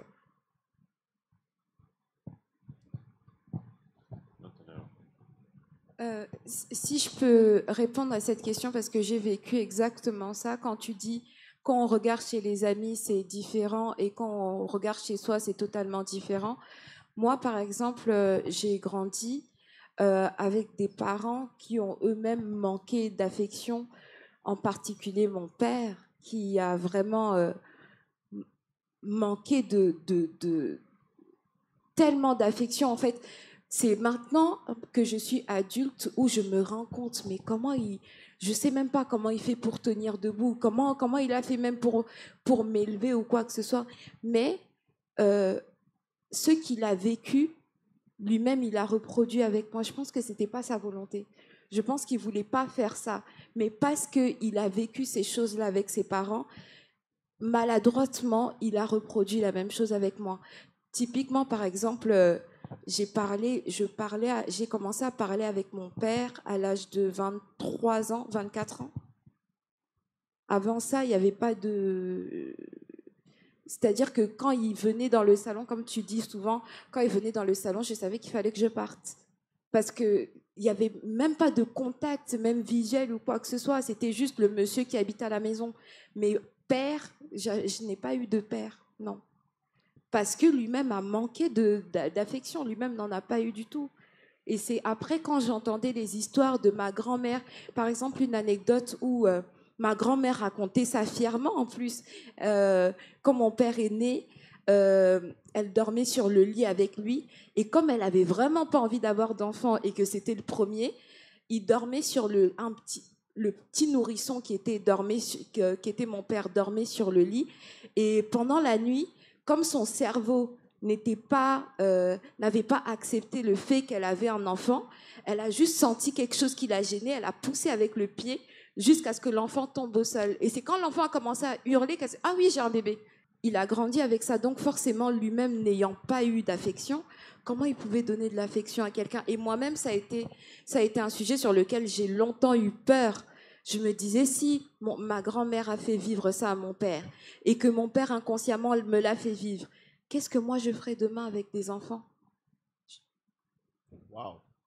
Pour ma part, pour vous montrer, pour les parents et les enfants, que malgré un schéma contraire, ça peut ne pas fonctionner aussi. Après, voilà, c'est personnel, donc je vais rester très light. Ma mère non plus n'a pas reçu toute l'affection qu'elle aurait aimé. Et moi, elle a fait l'inverse. C'est que je suis un enfant qui a été surprotégé. Peut-être affection, vous avez vu, l'ennemi a trouvé des failles, donc j'ai eu des gros problèmes au niveau intérieur. Mais j'ai eu de l'affection, j'ai eu de l'amour, j'ai été entouré, et peut-être trop, parce qu'en fait, j'étais pas préparé à ce qui allait m'attendre. Adolescent, à ce qui allait m'attendre, c'est comme si l'enfant a une béquille tout le temps, et bah, l'enfant grandit. Et le jour où il n'y a plus la béquille, bah, là, ça devient aussi un problème. Donc ça peut être un problème quand on manque, ça peut être un problème quand c'est trop, mais je comprends et j'en veux pas à ma mère et je comprends la situation et je me dis je préfère avoir eu ça que pas parce que j'en serais pas là, je pense que je serais pas là aujourd'hui, mais voilà un exemple que c'est pas parce que on donne l'affection que l'enfant n'est pas à la merci de l'ennemi, mais justement avec plus de prévention, plus de paroles. Je pense que s'il y avait eu au bon moment les bonnes paroles, les bonnes discussions, ça aurait pu éviter beaucoup de choses. Et maintenant, bah, c'est plus pour un jeune, pour une jeune qui vit la même situation, pour un parent, de se dire, voilà, il y a l'exemple de l'opposé, et dans les deux cas, faire un juste milieu et se dire, mais c'est de parler, et c'est surtout de se rapprocher de la bonne personne. Par exemple, vous, dans le sens où si le parent et l'enfant ont un problème de communication, mais ne pas hésiter à aller voir quelqu'un, c'est vrai que ça peut être un problème pour le parent de se dire oui, mais je vais avoir l'obligation d'aller voir quelqu'un, ça peut être humiliant. Je suis pas parent, mais je peux le comprendre en tant qu'adulte. Mais il vaut mieux humblement s'humilier et sauver le plus possible des épreuves de ton enfant que t'entêter et mal faire et que ton enfant demain soit face à des choses qui le dépassent. D'accord. Ce que je voulais dire, c'est qu'on grandit pour certains. Je pense que certains dans la salle ça va leur parler. Mais il y en a aussi qui sont élevés selon certaines cultures, donc de manière plus stricte que d'autres. Tout à l'heure, tu parlais on regarde nos amis, on voit que c'est pas pareil. Et tout à l'heure, j'en parlais avec Jérémy en rigolant. Je disais, il y en a, ils osent dire non à leurs parents. c'était quelque chose qui était impensable pour moi. On me disait quelque chose, c'était maintenant. Et il n'y avait pas d'autre possibilité. Je ne pouvais pas répondre non, parce que j'ai eu une éducation stricte, donc je pense pas. Maintenant, à l'heure d'aujourd'hui, je pense ne pas avoir manqué d'affection, mais étant plus jeune, je ne le voyais pas comme ça. J'avais l'impression des fois que c'était trop dur, du coup je me disais, ouais, au final, je suis pas aimé peut-être. Donc, je pense aussi que quand on est jeune, on est vite frustré quand on nous réprimande. Donc, bon, après, je sais pas ce que c'est d'être parent pour l'instant. Donc, je ne veux pas prétendre mieux savoir que les parents, mais je pense qu'il faut peut-être être moins dans la réprimande et plus dans la discussion, plus dans l'échange. Et il y a certaines fois, on va faire quelque chose et on va nous le reprocher tout de suite. Du coup, parfois, ça va être un énervement aussitôt. Et du coup, comme on va dire, oui, il est énervé, nous, en tant que jeunes, on va avoir notre point de vue, l'adulte a son point de vue, on se dispute. Et au final, comme on était à chaud, on n'est pas tombé d'accord sur un point. Et au final, à la fin de la discussion, rien n'a changé. Parce qu'on garde chacun le point de vue, il n'y a pas eu un échange, on n'a pas pu tomber d'accord sur quoi que ce soit. Je pense que on en parlait tout à l'heure, c'est vraiment important d'échanger, de faire de la prévention autant que possible. Mais même si on n'a pas pu prévoir et que des faits arrivent, il faut rester ouvert, comprendre que les erreurs, ça arrive. Et en général, quand un jeune parle de quelque chose, admet qu'il a fait une faute, parce que intérieurement, il se sent mal déjà. Parce que sinon, si on se sent pas mal, on va pas dire oui, bonjour, j'ai fait une bêtise, je pense. Ok, vas-y. Une réaction: énorme partage ce soir. Cela montre qu'en tant qu'enfant, sans guidance, on expérimente parfois dangereusement nos mauvais choix. Ensuite, il y a une autre réaction qui dit: quand on n'a pas eu l'affection des parents, on la recherche chez les autres. Ok, good. Il y a des personnes qui viennent à l'église, ou, oui, église, qui n'ont pas été guéries de leur affection, ou qui n'ont pas présenté leur manque d'affection. Ils ou elles arrivent à l'église, ou elles arrivent dans des endroits. La première des choses, c'est trouver un homme et trouver une femme. Ça vous est jamais parlé, c'est-à-dire vous êtes des jeunes, comme vous avez ce manque, parce qu'on parle d'affection parentaux. Mais ici, le point, ici, on parle d'affection spirituelle. On ne parle pas de quelque chose qu'un homme peut donner à quelqu'un. On parle de quelque chose que Dieu la donne et c'est de l'affection pure qui n'a rien de mauvais dedans. C'est-à-dire quand quelqu'un a de l'affection, vous l'écoutez parler, même s'il y a une division, il se mettra du côté des deux et il saura comment les unir. Et ça, c'est le travail de notre Seigneur et Sauveur, Jésus-Christ de Nazareth. Parce que notre cœur, il est brisé. C'est-à-dire, c'est comme un verre cassé. Personne ne peut ramener ce verre. Si ce n'est le spécialiste des spécialistes, Jésus-Christ de Nazareth, qui pourrait ramasser ce verre cassé et le remettre ensemble en devenant un verre et demandant à quelqu'un de boire dedans. Est-ce que vous jeunes, et ça c'est une question foudroyante pour vous, vous ne réalisez pas dans la vie, dans votre marche avec Dieu, que parfois, les désirs que vous avez dans le cœur, elles sont charnelles et non pas spirituelles. Soit vous ici, soit vous là-bas, vous pouvez également répondre à ces questions. Parce que c'est une question droit. C'est une question, ça nous amène à être guéris de quelque chose. Parfois, on attend, est-ce que c'est le bon moment ou ce n'est pas le moment? Est-ce que je suis dans la précipitation? Je ne suis pas dans la précipitation. Il y a des personnes qui se sont déjà mariées avec des personnes sans affection et qui vivent avec ces personnes en ayant des coups. Et vous, aujourd'hui, qui peut-être aimerait vivre ces mêmes vies parce que vous avez vu des personnes, comment vous voyez ça aujourd'hui? Pour ma part, pour ce que j'ai vu, je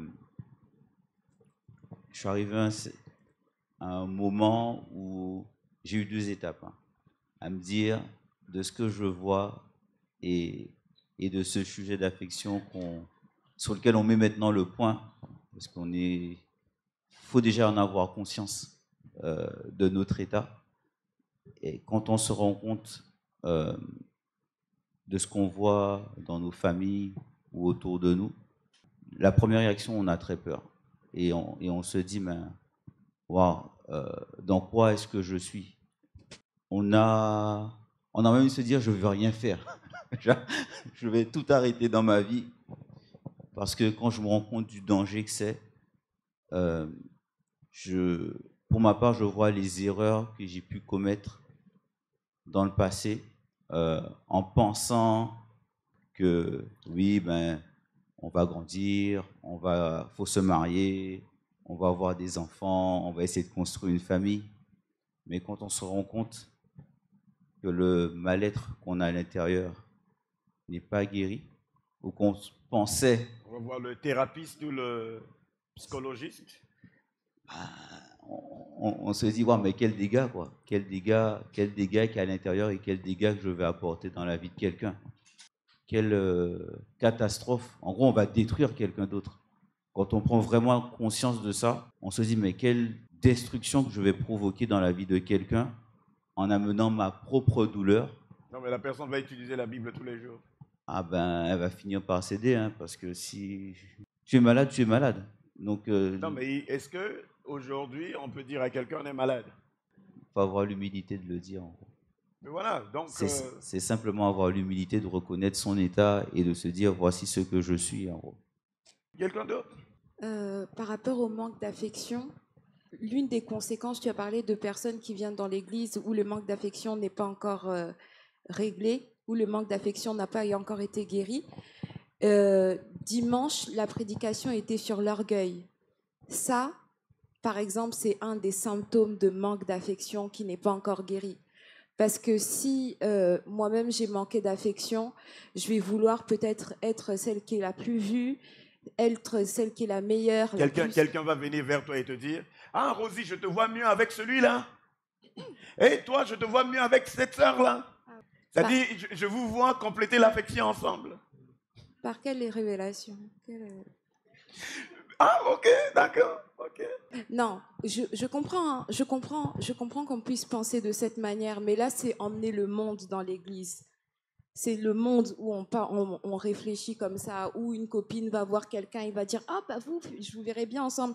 Et finalement, voilà, par rapport aux affinités et tout ça, les gens se mettent ensemble. Mais dans l'église, c'est l'esprit qui est au centre et c'est l'esprit qui doit guider. Quand tu dis église, c'est-à-dire quand tu dis église, tu parles d'un bâtiment ou tu parles de quoi, église? C'est-à-dire tu parles église en grand E, tu parles église en petit E? Le corps du Christ. Tu parles du corps de Christ, d'accord. Et quelqu'un te dit, Dieu m'a montré mon mari, mais Dieu ne le montrera jamais au pasteur.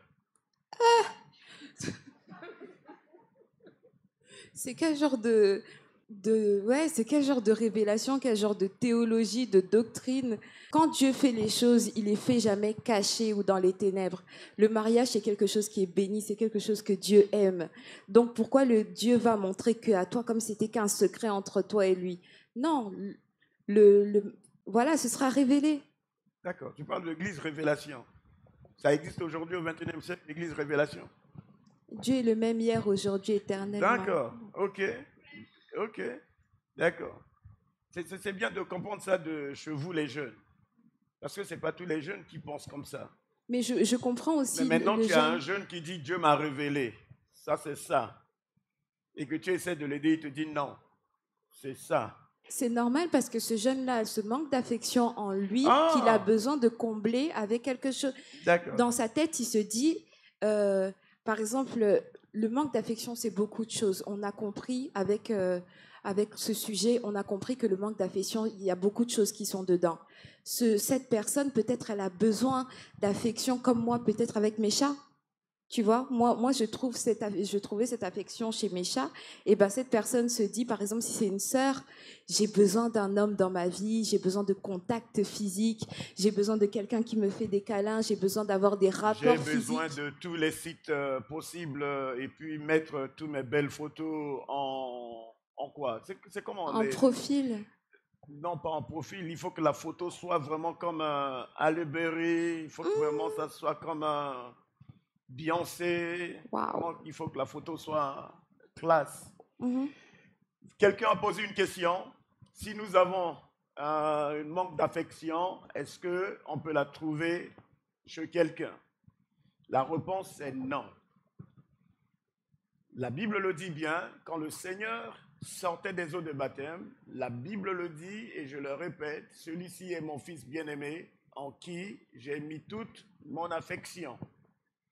On ne le trouve pas chez quelqu'un. Ce que vous trouvez chez quelqu'un, c'est ce qu'on appelle l'amour philéo. L'amour philéo. Quand on parle, ici les jeunes parlent, ils parlent de philéo qui a dedans sentiment et émotion. Ça, c'est ce que nous recevons de nos parents. Il faut que nous prenions la parole de Dieu et que nous essayons d'aller en profondeur de la décortiquer. Quand on parle de l'affection, c'est-à-dire c'est une présence de Dieu qui vient dans le corps de quelqu'un et qui remet tout ce qu'il y a à l'intérieur pour amener une stabilité dans son esprit pour qu'il puisse bien marcher avec Dieu.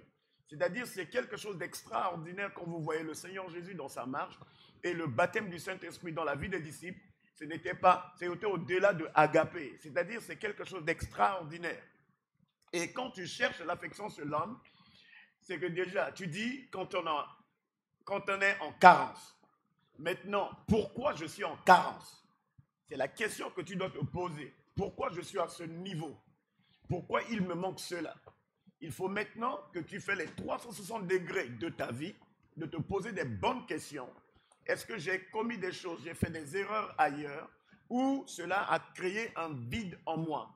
Tu ne trouveras nulle part. Tu peux aller du pôle nord au pôle sud, pôle est à l'ouest, tu ne trouveras personne qui pourra te donner de l'affection. Tu peux aller en Chine, monter la montagne jusqu'en haut pour trouver M. Bouddha. Il ne te donnera pas de l'affection, il te donnera juste des paroles d'encouragement.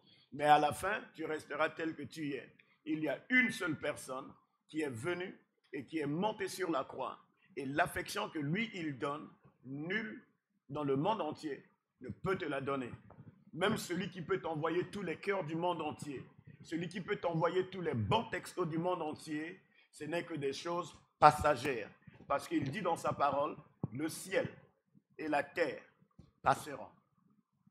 Mais maintenant, c'est sa parole qui est remplie de l'affection de Dieu, qui ne passera jamais. Et cette parole, quand il tombe dans le cœur d'un homme, quand il tombe dans le cœur d'une femme, par exemple, quand le Seigneur, il était juste à Capernaum, il a regardé Matthieu, il a dit juste un mot, « Suis-moi ».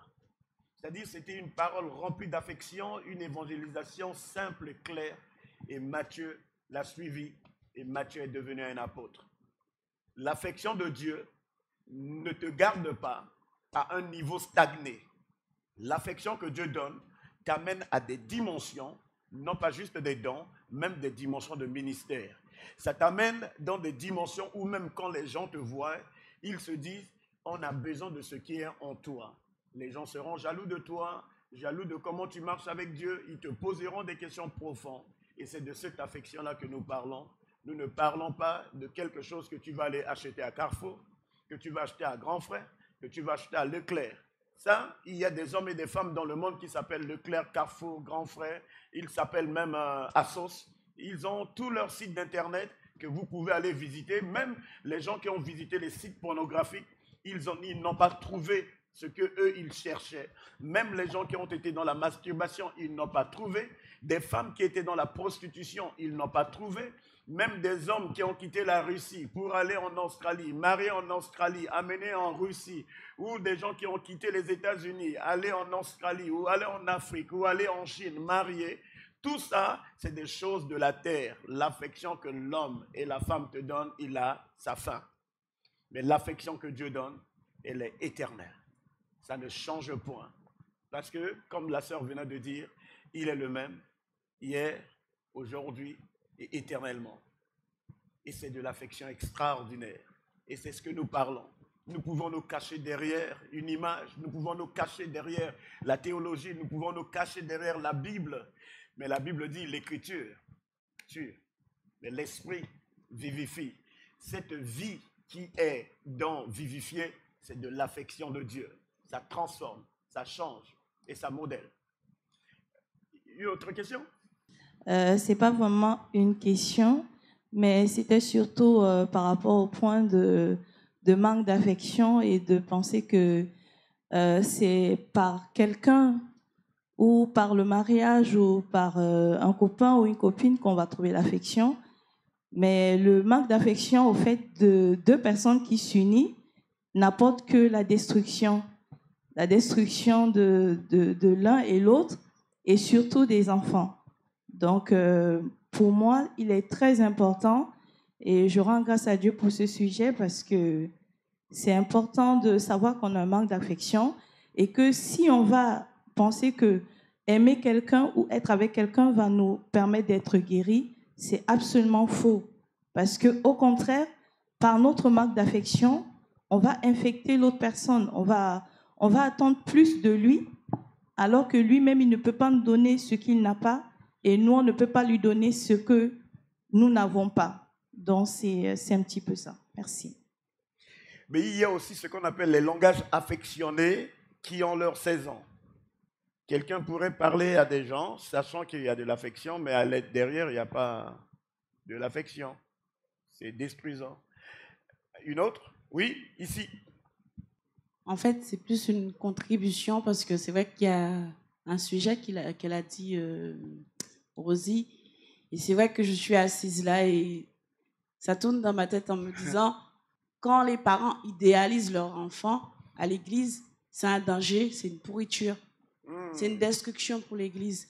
Je m'exprime parce que moi, on m'emmenait à l'église et l'image est revenue dans ma tête que moi, mes parents m'idéalisaient, on était 6, mais on m'idéalisait parce que les sœurs, tout le monde disait à l'église, oh, elle est parfaite, elle est bien. Alors que moi, j'étais assise derrière et je prenais des chewing-gums, je mettais de la salive et je donnais aux autres enfants et je les incitais à lancer sur les membres de l'église. Wow. Et du coup, le curé, tout le monde voyait que c'est les autres enfants et moi, j'avais toujours le bon sourire parfait. Wow. Du coup, ça m'a poussé à apporter cette contribution, c'est que c'est vrai que des fois, les parents ont tendance à idéaliser ma fille, mon fils ne fait pas, ou quand on dit qu'un parent alerte qu'un enfant dérange un autre enfant, le parent a tendance à dire que l'autre parent est malade, l'autre parent...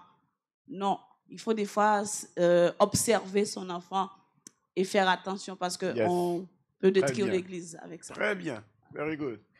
Merci. Derrière là-bas, rapidement, comme ça après on va finir. On parle d'affection, mais n'est-ce pas un puits sans fond? Quelle est la complémentarité qu'on doit viser en tant que chrétien? C'est un puits sans fond, c'est juste garder, pour garder son affection, c'est garder sa relation avec le Saint-Esprit. Ça, c'est un sujet foudroyant, puissant. On arrivera vers la fin de ce sujet en revenant sur le Saint-Esprit et l'affection, et comment garder son affection, de ne pas se laisser affecter, infecter par d'autres croyants, croyantes. Je n'utilise pas le mot chrétien parce que c'est un mot qui donne de l'affection. Mais le mot croyant, croyante, c'est le mot parfois qui peut donner de l'infection ou de l'affection.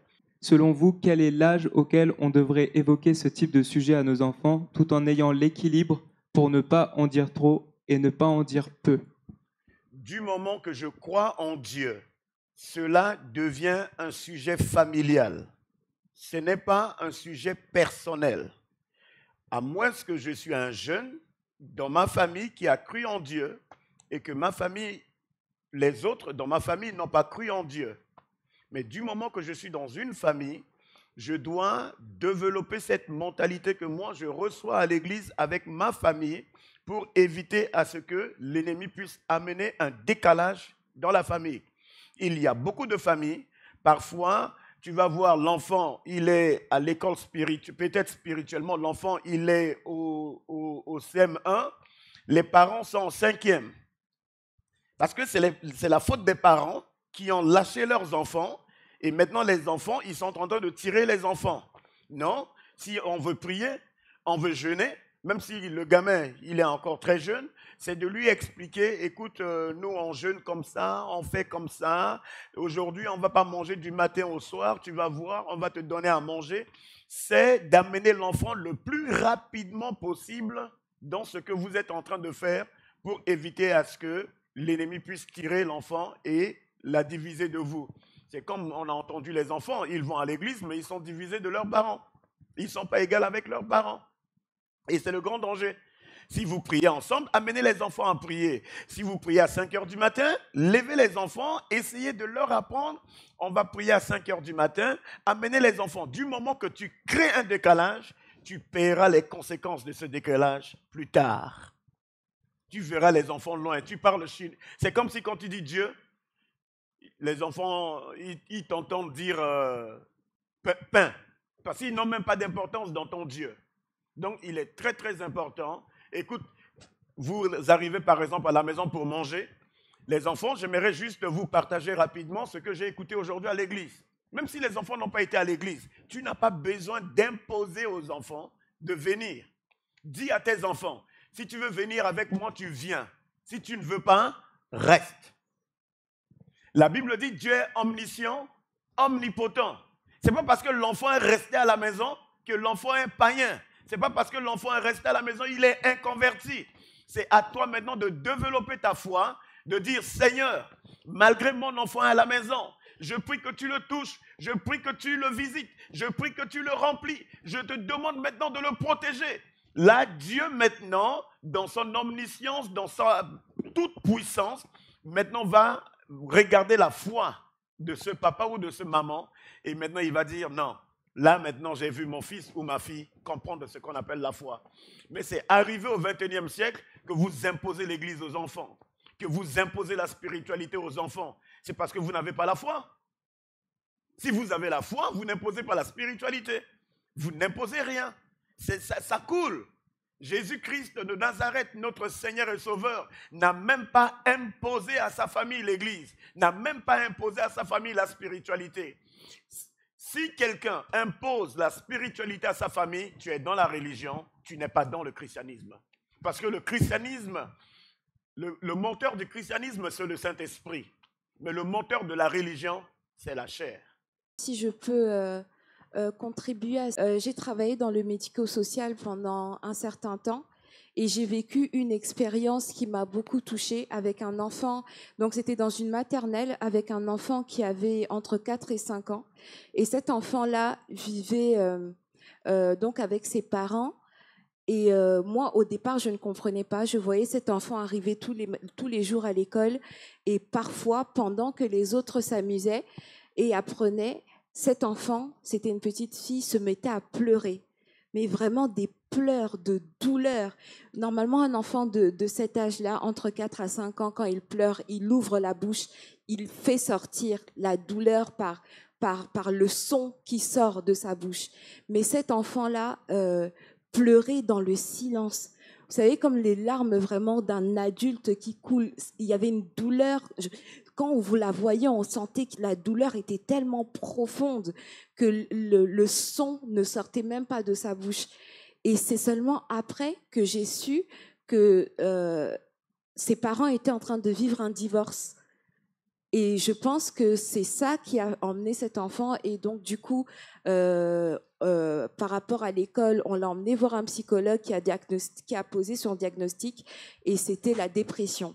Un enfant de 4 à 5 ans qui était en dépression parce qu'à la maison, il y avait un divorce qui était en train de se passer. Et je pense, j'ai vu les deux parents et je suis certaine que les deux parents ont essayé de faire de leur mieux pour que leur enfant n'ait pas à en pâtir de ça. Je les voyais venir chercher l'enfant tous les deux à l'école, par exemple. Ils essayaient de faire... Mais les enfants sont comme des éponges. Même ce qu'on leur montre pas, ils sont pas bêtes.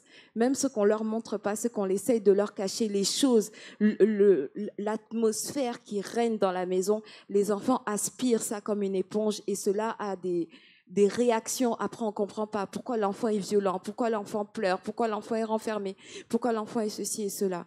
Donc, si je peux juste rajouter un point là-dessus, il n'y a pas d'âge. Dès que l'enfant sait parler, sait comprendre, c'est de parler avec l'enfant, d'instaurer un dialogue, une atmosphère de confiance avec l'enfant où voilà, il n'y a pas de, comme pour ne pas laisser au diable de venir se mettre là et chercher un coin d'ombre. Il peut bloquer l'enfant et le garder dans les ténèbres, dans le secret.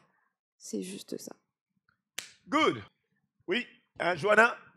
Et du coup, de parler de tout ça, ça me refait penser au dimanche matin, un dimanche matin, il y a peut-être un mois, quand tu avais parlé du désordre sexuel. Et donc, ma question, est-ce qu'on peut dire que le pourcentage du nombre de chrétiens inférieur à 1% en France est la conséquence de ce désordre sexuel dans les églises? Et je me pose la question également, dans toutes les églises en France, combien de couples ont été validés par le Saint-Esprit? Parce que les églises, on a fait des églises un lieu de rencontre. Voilà, on retrouve le monde dans les églises, comme, je ne sais plus, peut-être Jérémie ou Nathan parlait de ça tout à l'heure. Et est-ce que c'est un obstacle aujourd'hui pour que le royaume de Dieu avance, quoi? Alors là, d'abord, je ne connais pas toutes les églises en France. Je ne connais pas, je ne peux pas parler au nom de église en E majuscule. Maintenant, tu poses une question où on doit faire ce qu'on appelle une statistique française et puis poser la question à tout le monde. Mais c'est juste, nous devons demander à l'Esprit de Dieu de conduire chaque enfant de Dieu. Nous ne pouvons pas venir à l'église pour un but. Le but de l'église, c'est de rencontrer Dieu, de marcher avec Dieu. Quand tu vois des personnes qui viennent à l'église, c'est toi qui as fait l'introduction, c'est pas moi qui a fait l'introduction, c'est toi qui as fait l'introduction mardi passé. Les gens viennent à l'église parce qu'ils veulent poste. Les gens viennent à l'église parce qu'ils veulent élévation. Les gens viennent à l'église parce que je veux me marier. Mais ces mêmes personnes, parfois, ils amènent même aucune personne à Jésus-Christ de Nazareth.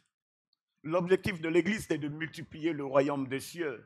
L'objectif de l'église, c'est de transformer notre société. Ce n'est pas que si dans l'église, les gens ne se multiplient pas, nous allons mourir un jour. Les gens vont commencer à mourir spirituellement. Mais c'est pourquoi dans l'église de Jérusalem, ils se multipliaient et à Antioche, ils se multipliaient. Dans le sens que l'Esprit de Dieu était toujours en action.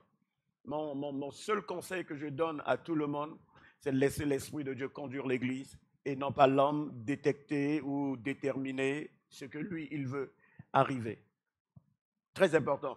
On va revenir sur vous. On va parler en profondeur quand on aura le temps sur comment cela. Et puis on inviterait également Manoël, qui aimerait également être là pour parler de l'affection, la masturbation, la pornographie. Un sujet très important que nous devons en parler pour libérer beaucoup de personnes qui veulent marcher avec Dieu. Parce que c'est un piège de l'ennemi qui est caché. Et quand quelqu'un n'est pas libéré de ça, l'ennemi s'assoit doucement parce que tu as besoin du feu de Dieu pour le brûler et que lui puisse partir. Et les gens parfois ils disent « Ah, mais j'ai jeûné, j'ai prié, il est parti ». Le diable se cache dans un compartiment et puis doucement il est là. Mais il faut qu'on soit dans le feu pour le faire partir.